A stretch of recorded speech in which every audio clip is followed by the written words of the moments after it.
Baik, Assalamualaikum warahmatullahi wabarakatuh. Waalaikumsalam warahmatullahi wabarakatuh. Baik rekan-rekan sekalian, kita akan memulai perkuliahan teori politik ya. Perkuliahan teori politik setelah UTS. Tentunya perkuliahan ini merupakan perkuliahan perdana. Bentar ya, ada yang masuk.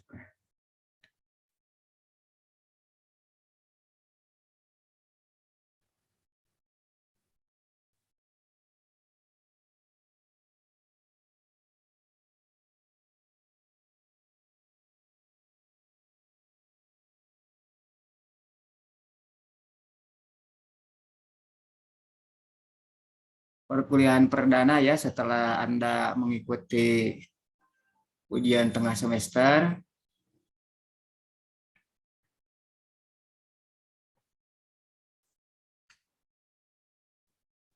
Halo, terdengar ya? Suara saya jelas ya? Jelas, Pak. Jelas, Pak. Ya.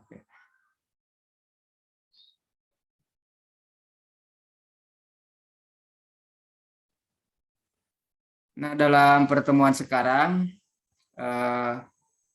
saya akan menjelaskan dulu ya desain perkuliahan teori politik secara garis besar.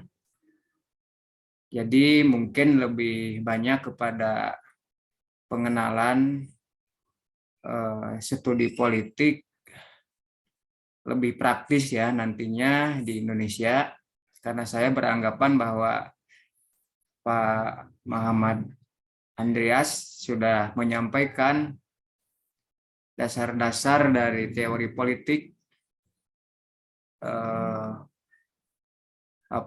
teori-teori yang sifatnya dasar dalam ilmu politik ya. Jadi saya tidak akan mengulangi kembali apa yang sudah disampaikan oleh beliau, tapi nanti arahan dari perkuliahan ini lebih kepada melihat penggunaan teori ini dalam studi politik di Indonesia supaya membantu Anda dalam proses sebentar ya, ada yang masuk nih. Admit dulu. Membantu dalam studi Anda nantinya dalam karya ilmiah skripsi. Jadi sebenarnya mata kuliah ini akan sangat terkait dengan skripsi Anda. Ya, akan sangat terkait dengan skripsi. Saya selalu dalam ujian skripsi ataupun proposal itu menanyakan ya mengenai basis teori yang Anda gunakan dalam skripsi Anda. Nah, rata-rata itu kurang pas ya, kurang pas atau bahkan ada yang tidak mampu menjelaskan posisi teori Anda dalam pembuatan skripsi. Jadi tema-tema yang dibuat oleh Anda dalam karya ilmiah itu harus ada kaitannya atau harus ada cantolannya gitu ya dengan studi dalam teori politik ini. Bahkan saya bertanya, kalau dilihat dari peta studi politik, kajian Anda itu masuknya dalam studi apa? Gitu. Saya selalu begitu. Rata-rata bingung. Gitu. Jadi tema-tema yang dibuat oleh Anda dalam skripsi itu tidak melenceng dari studi-studi dalam kajian teori politik ya. Jadi teori politik, kemudian metodologi ilmu politik, itu tindak lanjutnya dari awalnya pengantar ilmu politik ya. Pengantar ilmu politik, kemudian teori politik, di dalamnya mengkaji mengenai dasar-dasar ilmu politik, dan metodologi politik. Itu 3 mata kuliah yang secara langsung berhubungan dengan studi Anda ya dalam membuat karya ilmiah, skripsi. Itu. Jadi seperti itu. Nah, ini desain perkuliahan teori politik yang akan Anda dapatkan ya. Yang akan Anda dapatkan, termasuk juga. Jadi saya sengaja untuk mata kuliah teori politik ini tidak ada presentasi tugas atau makalah, tapi cenderungnya khusus ceramah presentasi saya, tetapi dalam ceramah atau presentasi itu Anda tetap ya diharapkan untuk aktif bertanya ataupun menyampaikan pendapat ya. Ada poin tersendiri. Nah, jadi UAS 35%, UTS 30%, itu nanti absensi dan partisipasi kelas itu sisanya ya. Sisanya. Jadi saya harapkan nanti Anda aktif untuk bertanya karena saya mencatat pertanyaan-pertanyaan Anda itu, dan juga menyampaikan gagasan, ide ya. Jadi kalaupun tidak sependapat dengan saya itu bagus, saya kira tidak apa-apa ya, tidak apa-apa, dan itu ada poinnya, ada nilainya. Nah, ini pertemuan-pertemuan yang akan disampaikan ya, yang saya gagas setelah UTS ini. Jadi pertemuan ke-9 berarti ya, ke-8 kan Anda UTS. Ke-9-nya hari ini. Sebentar ya, ini Pak Ciwuh dengan ini ya, Pak Ciwuh dengan yang masuk, mengadmit yang masuk. Ini kita sudah direkam ya, jadi nanti mungkin rekamannya bisa didapatkan juga lah untuk dokumentasi Anda gitu. Nah, pertemuan 9 hari ini adalah overview ya, overview materi. Jadi saya sampaikan garis besar materi yang akan didapatkan oleh Anda. Mungkin untuk minggu depan kita konsen ke materi yang utamanya. Hari ini itu adalah pengetahuan umum yang akan saya sampaikan selama 7 kali pertemuan ya, 7 kali pertemuan. Nah, tentunya hari ini menjadi sangat penting dan spesial karena gagasan-gagasan utama mengenai teori politik itu saya sampaikan hari ini ya, garis-garis besarnya, dan bahan analisis yang akan dikembangkan. Karena harapan saya pertemuan-pertemuan setelah UTS ini lebih kepada kemampuan Anda untuk mengaplikasikan satu teori tertentu dalam mengkaji perpolitikan di Indonesia. Baik itu prakemerdekaan, Orde Lama, Orde Baru, bahkan reformasi ataupun masa-masa saat ini gitu ya, masa saat ini. Nah, termasuk pendekatan-pendekatan dalam mengkaji politik Indonesia. Nah, pertemuan ke-10 nanti minggu depan itu adalah nanti akan disampaikan teori pluralisme yang sudah dikaji atau yang sudah dipelajari studi-studinya oleh orang-orang atau pemikir politik masa lampau di masa Orde Lama, ya, baik itu Indusianis orang-orang Barat yang mengkaji Indonesia ataupun orang-orang Indonesia sendiri yang mengkaji mengenai perpolitikan Orde Lama. Itu nanti di pertemuan ke-10 minggu depan, ya. Minggu depan atau kondisional lah, kalau minggu depan sudah libur fakultatif mungkin setelah Lebaran, ya. Setelah Lebaran. Dan juga desain perkuliahan ini nanti modelnya gabungan antara daring dengan luring, ya. Nah, gabungan antara daring dengan luring tergantung kondisi memungkinkan untuk daring, nanti kita akan coba juga luring, ya. Kita juga nanti akan coba untuk luring. Nah, tapi kalau tidak memungkinkan, mungkin nanti kita teruskan dengan daring. Jadi kondisional ya nantinya, melihat dari tingkat efektivitas penyampaian dan juga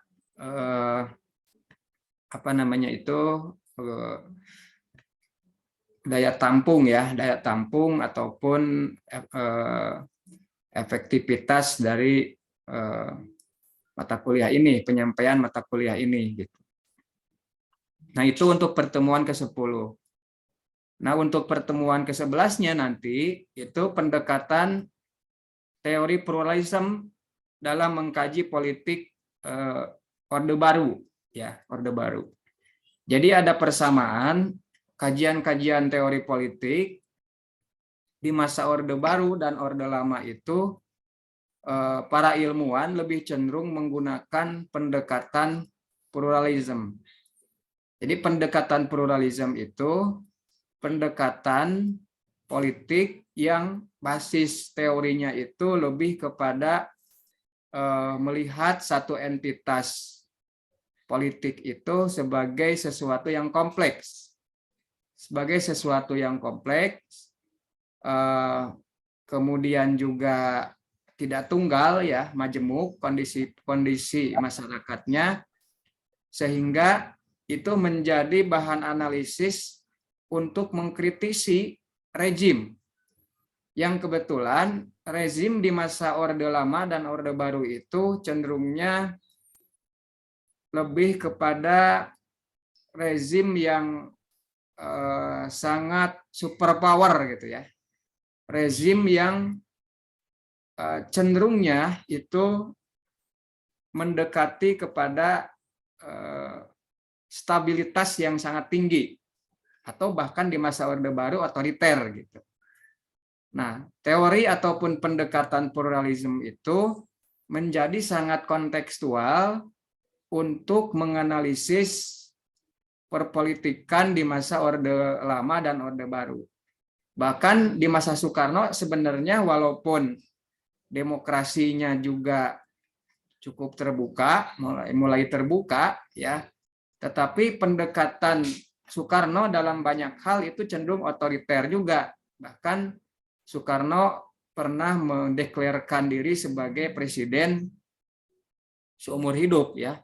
Nah, tapi itu kan sebenarnya kita tidak bisa mengeneralisir bahwa kepemimpinan Soekarno itu otoriter, gitu. Tetapi memang mungkin leadership saat itu yang menghendaki kepemimpinan untuk melakukan upaya stabilitas, ya, upaya stabilitas karena konteksnya juga negara baru dan membutuhkan pemimpin yang memiliki gaya kepemimpinan yang kuat, gitu. Nah, tapi dalam studi yang dilakukan oleh para ilmuwan politik, baik itu ilmuwan Indosianis, ilmuwan politik Amerika atau Eropa yang datang ke Indonesia, atau bahkan dari Asia, ya, yang datang ke Indonesia, mengkaji politik Orde Lama itu dikategorikan sebagai pemimpin ataupun rezim yang mendekati otoriter, gitu ya, sehingga pendekatan teori pluralisme lebih mengembang ataupun mengemuka untuk mengkaji Orde Lama dan Orde Baru. Nah, untuk pertemuan ke-12-nya nanti kita menggunakan pendekatan governability untuk mengkaji perpolitikan Indonesia pasca Orde Baru. Ya, pendekatan governability. Mengapa pendekatan governability? Karena pendekatan pluralisme itu sudah tidak kontekstual lagi untuk mengkaji perpolitikan Indonesia pasca Orde Baru.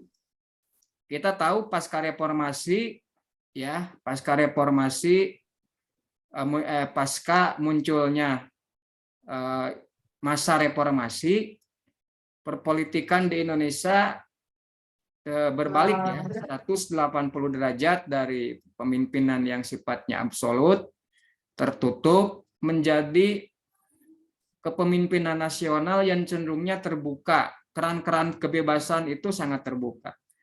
Sehingga teori-teori pluralisme yang digagas oleh para ilmuwan, khususnya ilmuwan barat yang belajar di Indonesia saat itu sudah tidak terlalu kontekstual. Ya, sudah tidak terlalu kontekstual. Karena mengapa? Karena rezim yang memimpin Indonesia pasca runtuhnya Soeharto itu sudah sangat terbuka. Sehingga kalau menggunakan pendekatan pluralisme itu sudah tidak menarik lagi. Nah, ini ciri khas teori politik itu selalu melihat konteks seperti ini. Ya. Harus paham ini. Anda harus paham sejarah mengapa munculnya ilmuwan Herbert Veit, Len Kestel, R. William Liddell dengan 3 piramida kekuasaan Orde. Itu R. William Liddell ketika mengkaji kekuasaan di masa Orde Baru itu menggunakan pendekatan pluralisme.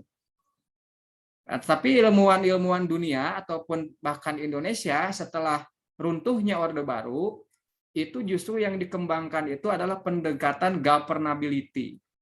Bukan lagi mengkritisi tentang gaya kepemimpinan ataupun kepemimpinan yang sifatnya otoriter.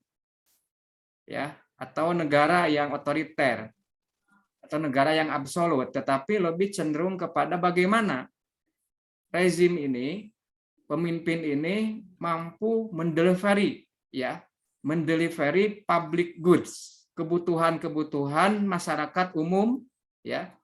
Jadi governability itu satu pendekatan pendekatan dalam teori politik, ya, untuk mengkaji bagaimana rezim itu mampu atau tidak untuk mendelivery public goods. Public goods itu ya baik itu kebutuhan material maupun kebutuhan imaterial. Ya, kebutuhan material itu ya kebutuhan-kebutuhan sehari-hari yang sifatnya physically, ya. Yang sifatnya kebutuhan sembako, kebutuhan sehari-hari seperti itu. Barang-barang murah, kemudian mudah untuk didapatkan, minyak tidak sulit, kan sekarang minyak pernah mengalami kesulitan ya. Nah, itu disebutnya public goods yang sifatnya materi. Ada juga public goods yang sifatnya imateri. Nanti kita ke depan khusus di pertemuan ke-12 akan dibongkar ya mengenai pendekatan governability. Imateri seperti keamanan, Anda kemana-mana juga aman gitu. Ya, kesehatan itu public goods sama. Bagaimana akses Anda untuk mendapatkan kesehatan itu tidak sulit gitu. Puskesmas itu tersedia di mana-mana, obat juga murah dan sebagainya, itu public good. Jadi pendekatan teori politik untuk masa reformasi sampai sekarang juga masih berlanjut. Itu justru pendekatan kemampuan pemerintah dalam mendelivery dan membuka akses yang selebar-lebarnya mengenai kebutuhan-kebutuhan publik atau public goods, ya, baik itu yang sifatnya material maupun yang sifatnya imaterial. Nah, itu gambaran dari pendekatan governability. Nanti kajian politiknya banyak. Kajian politiknya misalnya kebijakan operasi pasar di masa Jokowi misalnya mengenai kelangkaan minyak. Nah, sekarang kan dirijennya menjadi tersangka ya, Dirjen Perdagangan Luar Negeri. Ternyata kasus mafia minyak itu ada mafianya. Luar biasa itu. Nah, jadi seperti itu. Ya, jadi ini menjadi kontekstual ya, pendekatan governability ini menjadi sangat kontekstual untuk mengkaji politik pasca Orde Baru dibanding pendekatan pluralisme. Sebenarnya untuk pendekatan pluralisme ya bisa-bisa aja digunakan di masa Jokowi, tetapi kan di masa Jokowi ini sangat-sangat bebas ya, kita ngomong apapun juga bebas sebenarnya, tidak seperti Orde Baru sistem tangkap gitu. Anda ngomong sedikit aja tentang Orde Baru udah ditangkap. Tapi sekarang arah-arah ke arah Orde Baru itu sudah mulai muncul juga ya, mulai sudah ada penangkapan, orang mengkritik juga sudah mulai ke arah-arah Orde Baru ini di masa rejim Jokowi itu. Nah, nanti kemudian dilanjut ke pertemuan ke-13, pendekatan live politik dalam studi politik Indonesia. Nah, ini penting ya, karena dalam ilmu politik itu sebenarnya ada dua besar, sebenarnya tiga besar ya, tapi utamanya itu dua besar sebetulnya. Nanti ke depan kita bahas, nanti ada slide-nya.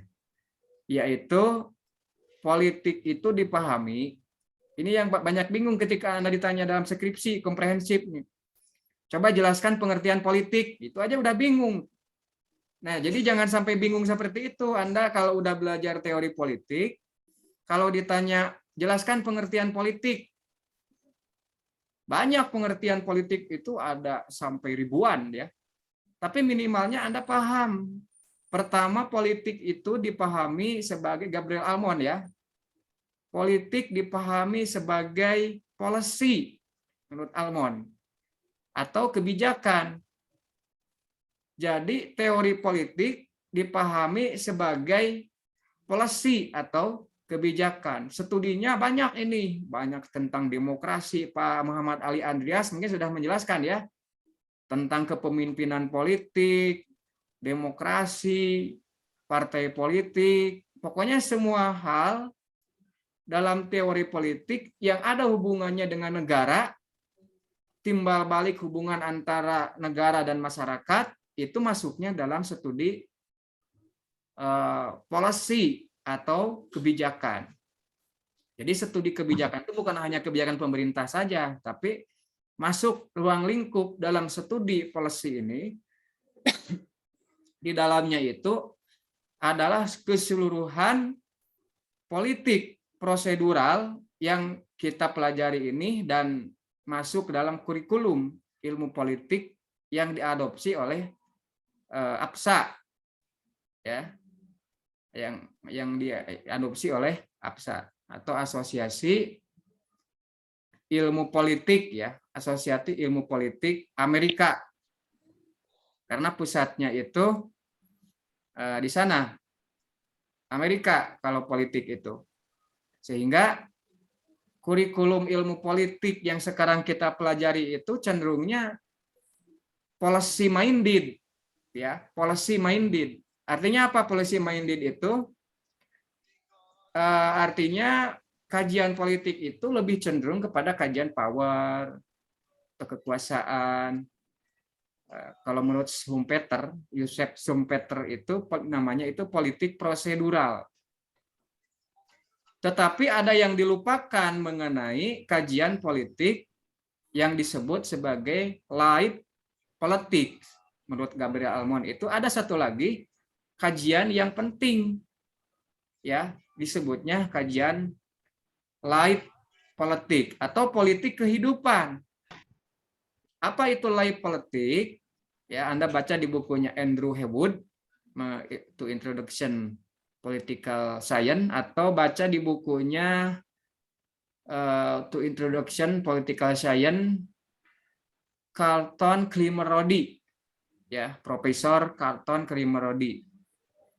Itu di sana ada yang disebut dengan life politik. Life politik itu adalah politik yang sama sekali itu tidak ada hubungannya atau kaitannya dengan negara secara formal.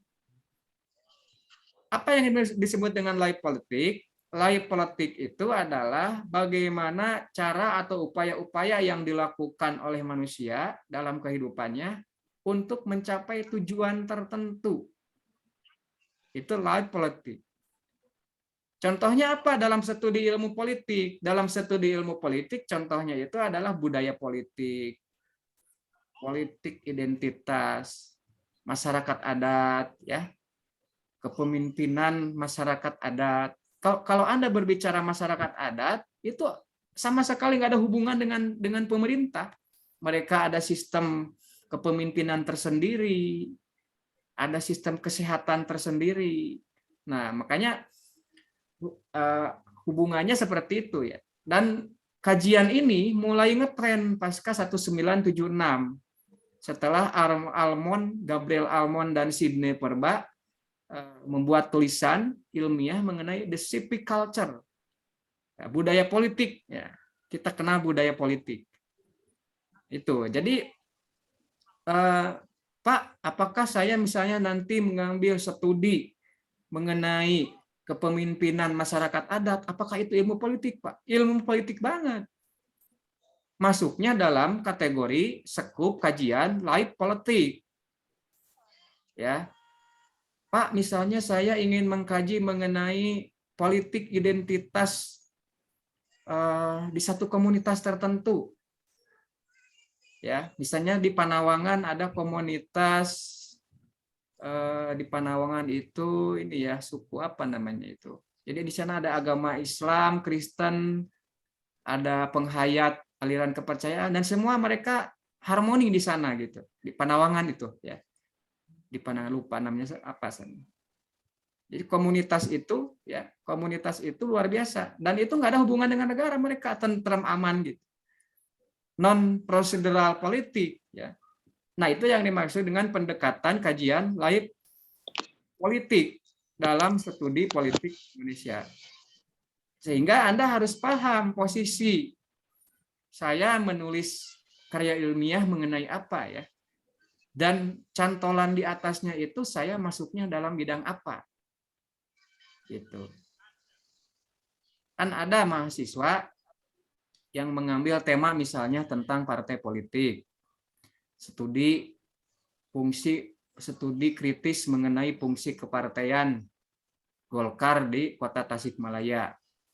Saya tanya, kalau saya tanya begini misalnya, Anda ini cantolan teorinya ke apa di atasnya? Dalam studi politiknya Anda masuknya apa ini? Bingung dia tanya begitu. Jadi kajian partai politik itu masuknya itu masuk dalam studi institusi pemerintahan. Apakah studinya ilmu politik? Ilmu politik banget. Masuknya dalam studi ilmu pemerintahan. Sistem dan studi pemerintahan. Nanti ke depan akan saya jelaskan ya ini masuknya seperti apa. Nah, kemudian di pertemuan ke-14-nya kita masuk dalam studi politik identitas. Kenapa saya ambil studi politik, teori politik identitas? Karena untuk konteks di masa reformasi ini, politik identitas sepertinya menjadi sangat menguat dan tren kajiannya itu, terutama di universitas besar, baik di Amerika maupun di Indonesia, semakin menguat. Termasuk juga seiring dengan munculnya dinamika politik tertentu ya di Indonesia, kontestasi politik, politik identitas ini menjadi semakin digemari dan semakin banyak kajian-kajiannya. Bahkan di UGM ada jurusan khusus jurusannya itu adalah jurusan konsentrasi politik identitas dan multikulturalisme. Nah, jadi kalau Anda ingin ambil S2 konsentrasi politik identitas dan multikulturalisme ada ya. Anda ambil di UGM aja misalnya. Nah, dan kajian ini untuk diketahui oleh Anda sebelum 1970 tidak ada kajian ini. Politik identitas itu dianggap bukan kajian politik ya. Jadi kajian-kajian nilai politik ini cenderungnya masih muda. Tapi saat ini menjadi kajian politik yang sangat digemari, kajian non negara ini ya. Dan konteksnya itu menjadi sangat pas. Gitu. Karena munculnya berbagai dinamika politik yang memunculkan, misalnya di Indonesia ada politisasi agama, agama-agama tertentu, misalnya ada politisasi etnis, ras dan lain sebagainya dalam kontestasi politik. Berarti kalau demikian, politik identitas itu menjadi sangat urgen ya dalam persoalan perpolitikan di sebuah negara, termasuk juga di Indonesia. Pertemuan ke-15-nya nanti adalah studi budaya politik. Nah, ini studi cukup lama sebetulnya.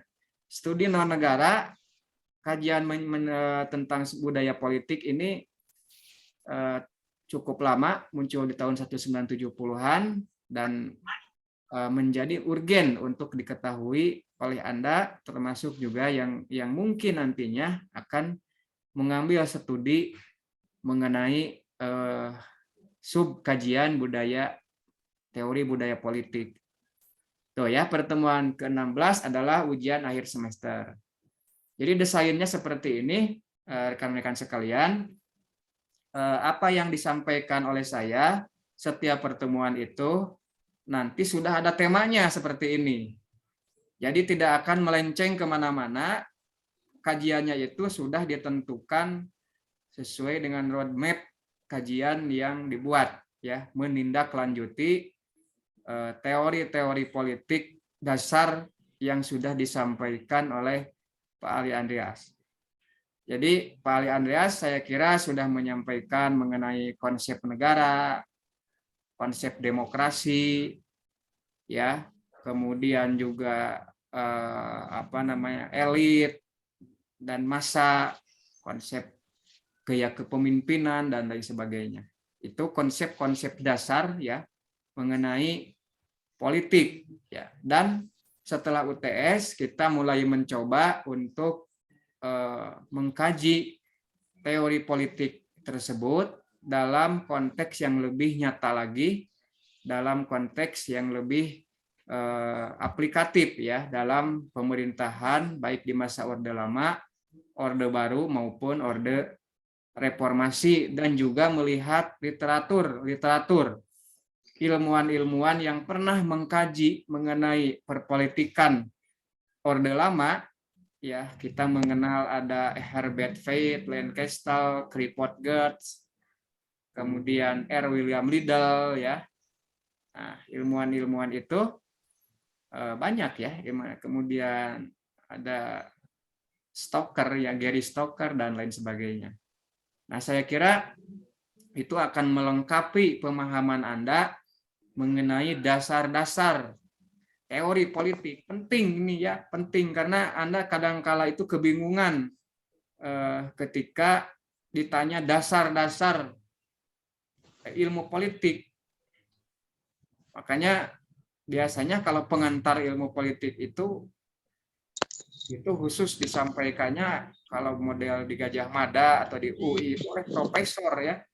Pengantar ilmu politik itu justru oleh profesor politik. Dulu oleh misalnya Ibu Miriam Budiarjo yang langsung menangani pengantar ilmu politik. Jadi yang dianggap benar-benar memahami dasar-dasar kajian tentang politik gitu. Justru bukan oleh orang sembarangan pengantar ilmu politik, teori politik atau metodologi politik itu tidak semua ilmuwan politik pun memahami benar-benar mengenai metodologi politik gitu.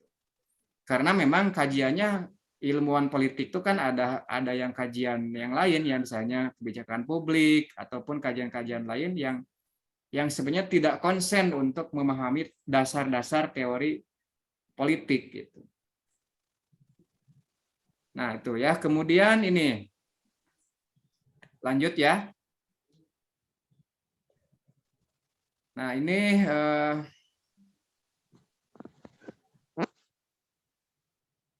yang tadi saya sampaikan. Bentar. Jadi skup umum kajian politik ya. Politik dipahami sebagai policy atau prosedural politik. Melahirkan kajian ilmu politik mainstream seperti kajian negara, demokrasi, lembaga-lembaga politik ya. Kemudian juga kebijakan dan lain-lain ya. Melahirkan teori politik modern mengenai pengelolaan negara dan hubungannya timbal balik ya antara negara dengan masyarakat. Itu turunannya kajian partai politik gitu kan. Kemudian kajian kebijakan publik. Anda kan sering terkadang meneliti mengenai kebijakan publik. Itu ini masuknya kajian ini. Kemudian juga kajian tentang parlemen ya, parlemen, eksekutif, legislatif, yudikatif. Kemudian juga kajian mengenai elite and the mass ya. Misalnya Anda kajian mengenai demonstrasi, aksi massa. Demonstrasi, aksi massa itu kan hubungan antara rakyat dengan penguasa. Ini masuknya prosedural politik. Kenapa demonstrasi? Karena ada keran-keran yang tersendat dari para legislator atau perwakilan politik sehingga rakyat kemudian memberikan suaranya secara langsung melalui unjuk rasa ya, unjuk rasa dan sebagainya. Nah, ini yang dominan ya, yang dominan dan tentunya skripsi-skripsi yang ada di Universitas Siliwangi dan juga di universitas lainnya, dominan itu cenderung mengambil tema-tema yang seperti ini. Teori politiknya mengandung kajian-kajian yang seperti ini. Ya. Yang kedua adalah politik dipahami sebagai political ethic. Nah, ini tambahannya ya. Padahal sebenarnya ini kalau dalam beberapa literatur procedural ethic ini masuk dalam kajian lay politik. Tapi beberapa ilmuwan membedakan. Saya sengaja bedakan di sini untuk lebih memahami aja. Ya. Karena ini melahirkan kajian mengenai idealitas dan moralitas politik. Pemikiran politik, dogma-dogma politik dan sebagainya. Atau filsafat politik. Jadi bagi Anda ada yang studinya mengambil tema mengenai pemikiran politik George Friedrich Hegel misalnya. Pemikiran politik Niccolo Machiavelli misalnya. Pemikiran politik Rostow atau pemikiran politik John Locke misalnya. Studi pemikiran politik Karl Marx misalnya. Ini masuknya di sini ya. Masuknya dalam moral atau etik politik, political ethics atau moralitas politik. Atau masuknya dalam filsafat politik. Studi pemikiran politik George Wilhelm Friedrich Hegel misalnya. Itu masuknya dalam studi idealitas politik. Nah, jadi kalau ditanya, kalau ada Anda yang mengambil tema mengenai pemikiran politik, berarti dasar teori politik yang digunakannya itu adalah political ethic. Masuknya bisa filsafat politik, bisa pemikiran politik, atau idealitas politik. Apakah studi saya itu ilmu politik? Ilmu politik banget ya. Ilmu politik banget. Masuknya dalam subtema political ethic. Nah, yang ketiga, yang tadi ini sebenarnya banyak yang menyamakan juga, yaitu lay politik yang tadi. Tujuannya untuk mencapai tujuan dalam kehidupan. Bahkan tidak terkait ya secara langsung dengan negara ataupun apa yang disebut sebagai bahasa Schumpeter itu adalah prosedural politik ya, prosedural politik. Nah, ini sudah tadi dijelaskan bahwa kajian ini pun saat ini sudah mulai ngetren. Yang awalnya kajian ini itu tidak digemari, bahkan hanya sedikit saja para sarjana politik yang mengambil tema ini, ya bahkan juga sekarang ada banyak penelitian politik yang temanya itu mengambil studi antropologi sehingga masuknya dalam studi antropologi politik ya. Bahkan menggunakan model pendekatan Spradley yang menggunakan partisipasi action ya, partisipasi action. Jadi dia penelitian sekaligus juga mengalami, itu partisipasi action namanya. Dia melakukan penelitian sekaligus juga mengalami apa yang menjadi objek penelitian.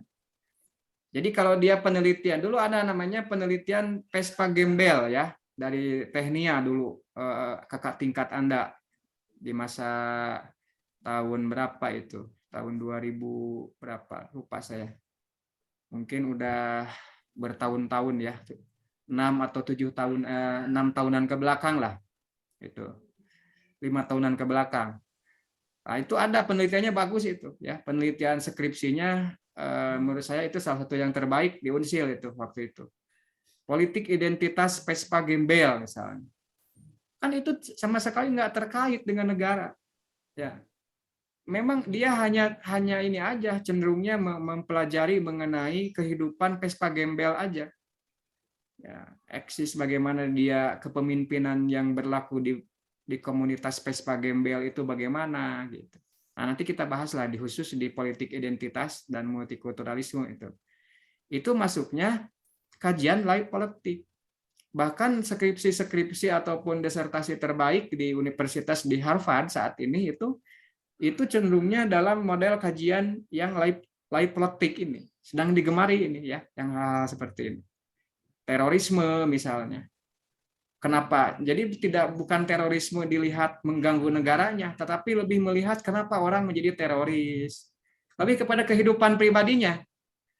Ya, menelusuri mengenai kenapa orang menjadi teroris gitu. Apa yang dia cari dan sebagainya.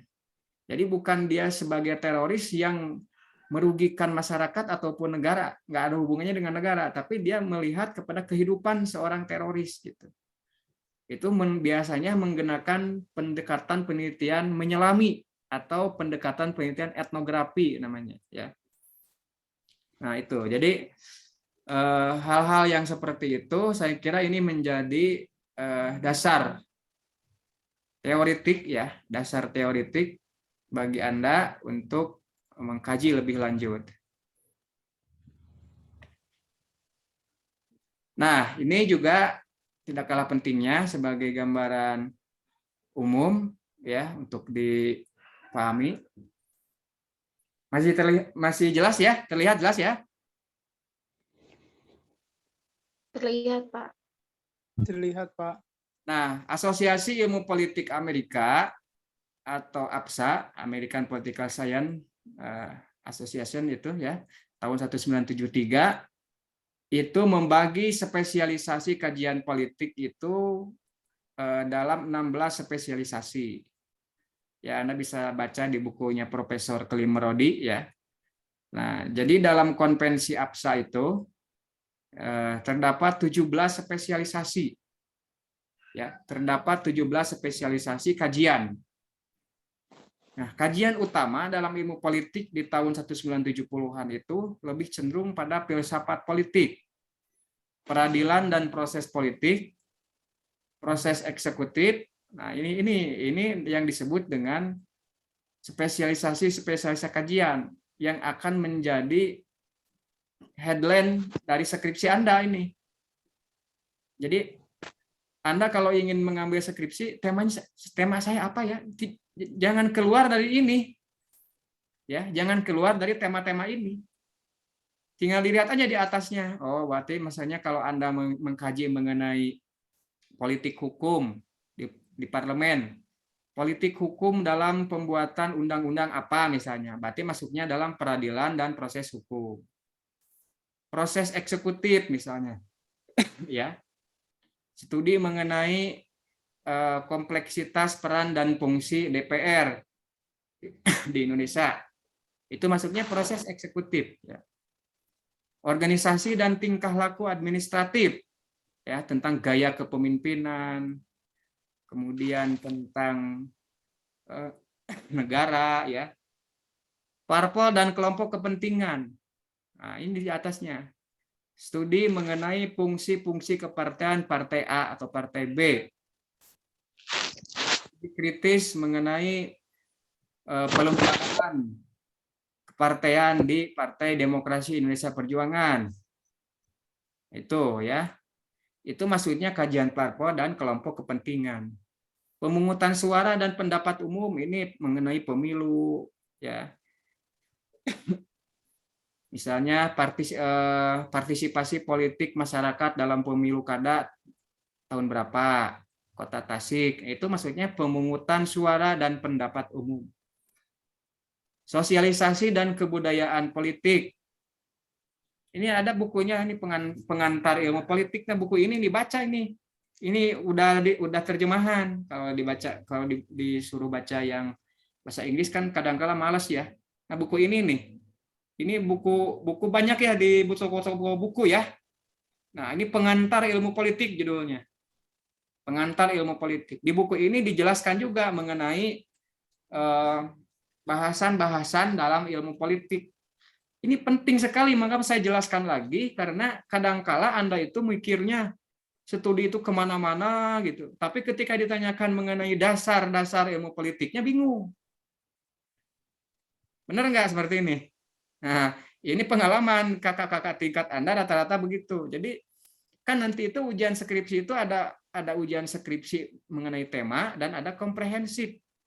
Komprehensif itu dicek lagi ketika Anda sidang itu calon sarjana ini apakah Anda menguasai tentang teori-teori politik atau tidak gitu. Dalam komprehensif itu. Kemudian perbandingan politik ini misalnya perbandingan politik itu mengenai sistem politik di Amerika dan dibandingkan dengan di Inggris misalnya. Itu perbandingan politik masuknya. Ada pembangunan politik. Kalau pembangunan politik lebih kepada nation building ya.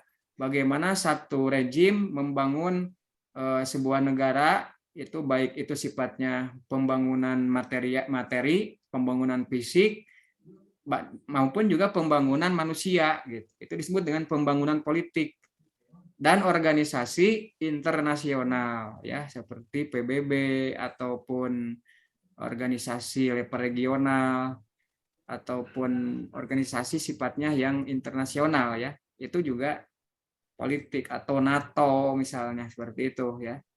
Yang memiliki implikasi politik terhadap negara-negara di dunia gitu. Jadi kajian tersebut nampak lebih didominasi oleh pemahaman politik sebagai policy atau kebijakan dibanding politik sebagai life politik ya. Tadi saya jelaskan. Nah, ini slide yang kedua terakhir ya, kajian teori politik sebelumnya. Dalam pertemuan 1 sampai 7 tentunya Pak Muhammad Ali Andreas telah membahas mengenai macam teori politik yang berkembang di dunia dan berbagai pendekatannya ya. Tentunya seperti itu. Juga pembahasan dari para ahli ilmu politik termasuk skup kajian dalam ilmu politik baik itu policy, power, demokrasi, pemerintahan, kepemimpinan dan juga politik sebagai life politik ya. Nah, jadi pertemuan ke-8 dan selanjutnya kita akan mengkaji teori politik yang berkembang di Indonesia khususnya dari masa Orde Lama, Orde Baru sampai Reformasi. Tadi sudah saya sampaikan, teori yang berkembang adalah pluralisme dan teori teknokratik ya di masa Orde Lama, patrimonialisme dan lain sebagainya. Teori pluralisme di masa Orde Baru ini ada Robert Dahl tentang poliarki gitu kan. Konsep negara otonom dan sebagainya. Dan pendekatan governability yang tadi saya ulas ya, yang berkembang di masa reformasi sampai sekarang sebagai jawaban atas kelemahan dari pendekatan teori pluralisme. Nah, ini jadi dari konteks seperti itulah muncul ilmuwan-ilmuwan besar dunia yang banyak penelitian di Indonesia. Anda mungkin mendengar nama Clifford Geertz yang menulis mengenai agama Jawa, ya. Nah, ini live politik ini masuknya. Menulis tentang agama di Jawa, tapi ada kaitan dengan politik. Makanya Clifford Geertz itu dia termasuk salah satu ilmuwan politik awal, ya, yang mengkaji mengenai antropologi politik. Jadi kalau Anda ini siapa ilmuwan antropologi politik pertama di dunia, yaitu Clifford Geertz ini. Antropologi politik, ya. Clifford Geertz. Padahal dia nulisnya di Mojokerto itu hanya mengenai agama Jawa. Dibuat judulnya itu The Religion of Java, yang sangat terkenal, itu luar biasa tuh, The Religion of Java, Santri, Abangan, dan Priai. Ya, ada bukunya itu The Religion of Java. Hanya menulis santri, abangan, dan priai itu kemudian dianggap sebagai religi di Asia Tenggara. Profesor Clifford Geertz. Herbert Veit Lancaster. Herbert Veit terkenal dengan penelitiannya mengenai pemikiran politik, ya. Indonesian Political Thinking misalnya, dan Lancaster. Benedict Anderson, ya, banyak meneliti mengenai map and museum, peta map, ya, map and museum, mengenai penindasan politik di masa penjajahan pra kemerdekaan di Indonesia. Robert Dahl tentang poliarki, monarki, ya. R. William Liddell mengenai power di masa Orde Baru, kekuasaan di masa Orde Baru, yang terkenal dengan istilah ABG itu, ABRI, birokrasi, dan Golkar. Ya, itu R. William Liddell. Jadi para ahli politik di Indonesia pun banyak yang brilian, ya, seperti profesor pertama di Indonesia di bidang ilmu politik, Profesor Dilyar Nur, ya, guru besar ilmu politik di Universitas Nasional. Afan Gapar misalnya, ya. Afan Gapar ini ilmuwan politik yang menulis bukunya yang sangat fenomenal dan menjadi panduan tentang perilaku memilih di dunia, ya. Afan Gapar ini guru besar politik dari Gajah Mada, ya. Jadi bukunya itu mengenai perilaku politik, itu menjadi salah satu buku yang dipelajari di Harvard, ya, di ilmu politik di Harvard. Kemudian ada Riswanda Imawan, Miriam Budiarjo dari UI, ya. Miriam Budiarjo itu Ibu Miriam Budiarjo. Itu perempuan itu, namanya Ibu Miriam Budiarjo. Dari UI, ya. Zardin Samsudin, Amin Rais misalnya. Ini ilmuwan-ilmuwan politik yang memiliki kontribusi besar dalam pengembangan teori politik di Indonesia, ya, di Indonesia tentunya dengan segala keterbatasannya. Nah, itu saya kira garis-garis besar desain dari pemikiran tentang teori politik, ya, tentang teori politik yang akan dipelajari lebih mendalam lagi di minggu depan. Kita akan mengkaji di pertemuan ke-10 pendekatan pluralisme dalam memahami perpolitikan Orde Lama di Indonesia, ya, masa rejim Soekarno, ya, Soekarno. Sampai saat ini ada pertanyaan dulu, silahkan, atau sanggahan juga tidak apa-apa, bagus, ya, terbuka kalau saya. Atau pertanyaan juga silahkan. Ini semester 2, ya? Atau semester berapa? Rata-rata ini semester 2, ya? Iya, Pak, semester 2. Oh iya, ya. Makanya saya yang sederhana-sederhana dulu aja lah ini. Seperti ini, ya. Yang sederhana. Nanti menanjak, meningkat ke hal-hal yang lebih kompleks lagi. Ya, ke hal-hal yang lebih kompleks. Silahkan kalau ada pertanyaan. Absen jangan lupa, ya, absen, ya. Sudah saya share di grup.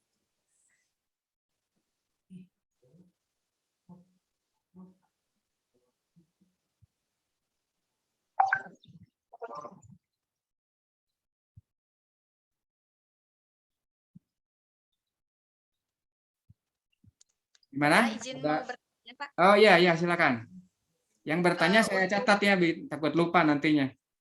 Bapak, tapi ini mau bertanya mengenai jadwal kuliah, Pak. Oh iya, silakan. Untuk misalnya kalau misalnya habis Lebaran ada kemungkinan buat luring, jadwalnya tetap hari Rabu jam segini untuk semua kelas, Pak. Ya, untuk jadwal kalau nanti kemudian kondisinya luring ya itu sesuai dengan jadwal ya, sesuai dengan jadwal. Artinya tidak digabung. Kalau luring tidak digabung. Jadi kalau ada jadwal kelas A, jadwal kelas B itu per kelas aja, per kelas. Tapi ini saya masih melihat kondisi terakhir aja nanti karena ya keselamatan lebih diutamakan lah gitu intinya ya, lebih diutamakan.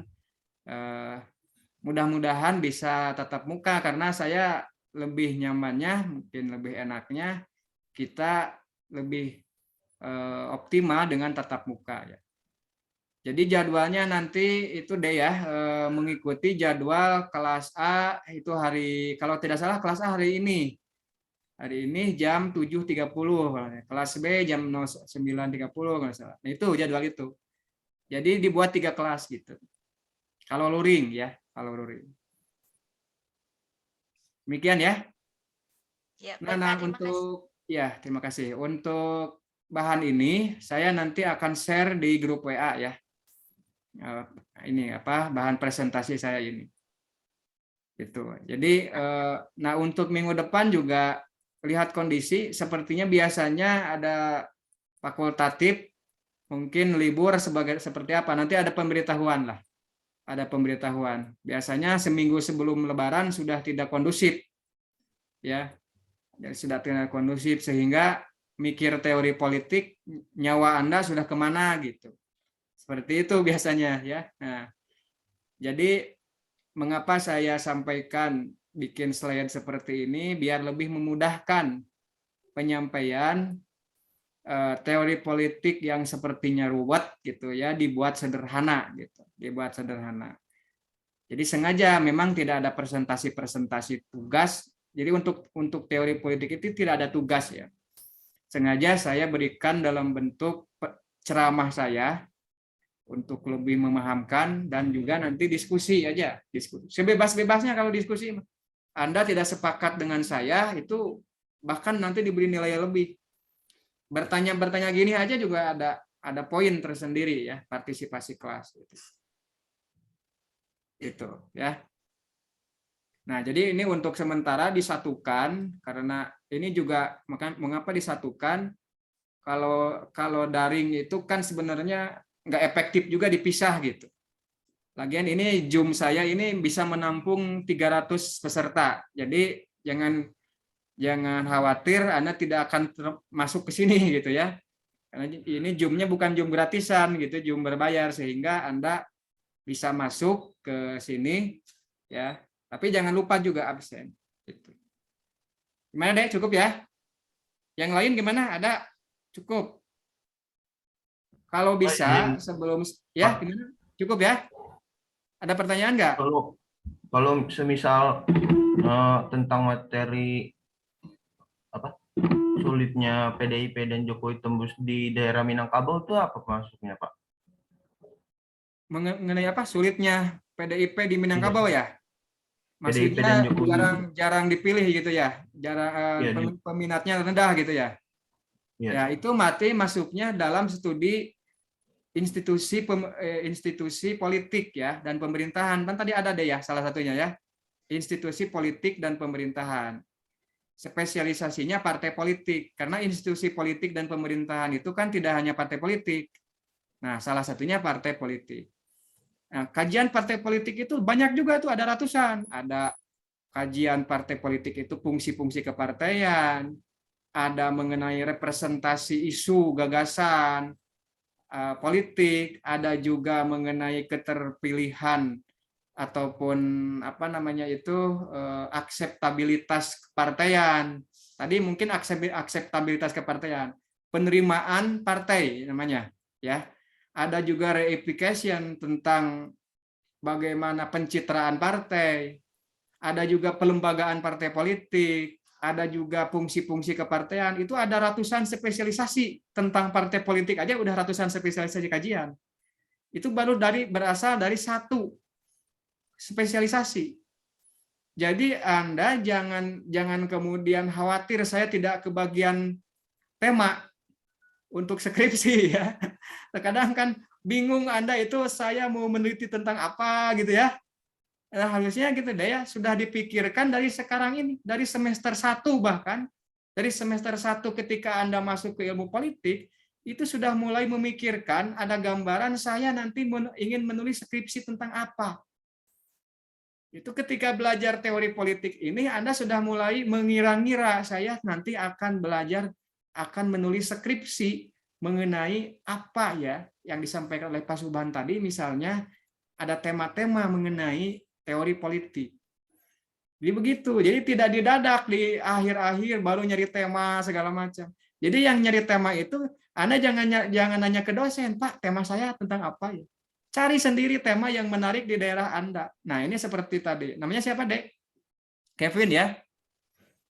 Kevin Pak. misalnya. Ya? Kevin bukan ya? Kevin ya? Iya, Pak. Ya, Kevin misalnya menarik di Minangkabau, betul. Di Minangkabau itu akseptabilitas atau penerimaan partai politik khususnya PDI itu tidak terlalu baik ya. Jadi setiap pemilu PDI dipilih ada, cuman tidak sebagai pemenang. Beda seperti di Jawa Tengah misalnya gitu ya. Kemudian di daerah-daerah yang lain. Atau P3 di Tasik selalu kuat misalnya, padahal P3 di Jakarta itu kan nggak ada suaranya gitu. Nah itu menarik. Jadi penelitian itu nggak usah yang gede-gede, nggak usah meneliti mengenai misalnya Arab Saudi atau apa. Penelitian aja yang ada di sekeliling Anda. Penelitian aja ada yang dekat dengan Anda. Kalau orang Tasik tentang Tasik aja. Tapi dikaji secara mendalam gitu. Teorinya benar-benar mantap. Nah itu ya. Jadi apalagi kalau berhadapan dengan saya nanti di pengujinya, saya selalu berbicara mengenai dasar-dasar politik itu. Karena Anda akan menjadi sarjana ilmu politik yang menguasai tentang politik gitu.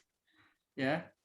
Makanya kalau rekan-rekan mahasiswa kakak tingkat Anda menginginkan sayanya jadi pembimbing, jangan jadi penguji. Nah, jadi penguji itu saya selalu mendalam ya, mengkajinya selalu mendalam mengenai ini.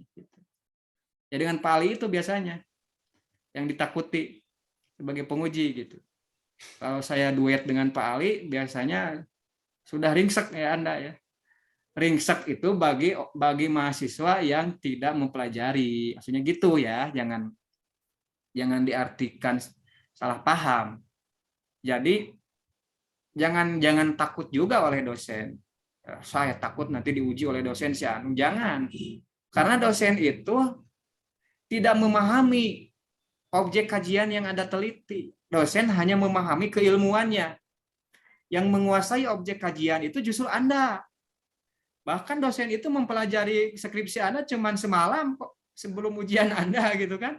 Kan banyak pegang mahasiswa itu kan ada puluhan ya menguji mahasiswa itu. Jadi jangan takut. Jadi di sini itu dalam konteks ringsek itu adalah dalam konteks kalau Andanya memang tidak serius, tidak mempelajari pasti ya ringsek. Pasti akan diserang dalam ujian karena itu ujian sidang itu di kita itu sangat berkualitas ya. Sidang skripsi di FISIP itu diakui di Unsil ini paling terbaik ya, paling terbaik. Ya artinya kita menjaga kualitas dalam sidang skripsi. Rata-rata 1 jam sampai 2 jam ya, rata-rata di kita itu. Mantap kan, itu udah setara dengan model di UI, di UGM kita udah nggak ada bedanya. Beratnya udah sama. Artinya itu berat itu bagi yang tidak menguasai. Kalau yang bagi menguasai mah enteng-enteng aja. Ya, jangan takut oleh dosen. Dosen juga kok memahami dan menerima kalau Anda benar. Ya. Termasuk juga berdebat. Model-model dalam diskusi seperti ini Anda tidak sepakat berdebat dengan saya. Kalau Anda benar mah nggak apa-apa kok. Kalau salah nanti dibenarkan gitu. Salah juga nggak apa-apa, nanti dibenarkan. Itu. Kalau ilmuwan itu lebih dikedepankan argumentasi dan keilmuan, ya. Itu Kevin ya, Pak, memahami ya? Ya Pak, Dalam terima kasih Pak. kondisi yang ngantuk ya, saum ya, gitu. Ada yang lain? Cukup ya sementara ya. Oke, kalau cukup, saya matikan dulu ininya, rekamannya ya. Ini kita rekam ya. Oke, terima kasih atas perhatian Anda. Mudah-mudahan pertemuan hari ini ada keberkahan dan juga ada nambah ilmu pengetahuan. Kita selalu diberikan kesehatan. Ya, terima kasih. Nanti info terbaru untuk teknis-teknis perkuliahan dipantau aja ya, dipantau aja di grup WA, termasuk juga nanti setiap bahan perkuliahan akan di-share di grup WA itu. Terima kasih atas segala perhatiannya, mohon maaf atas segala kekurangan. Assalamualaikum warahmatullahi wabarakatuh. Waalaikumsalam warahmatullahi wabarakatuh. Waalaikumsalam warahmatullahi wabarakatuh. Terima kasih Pak.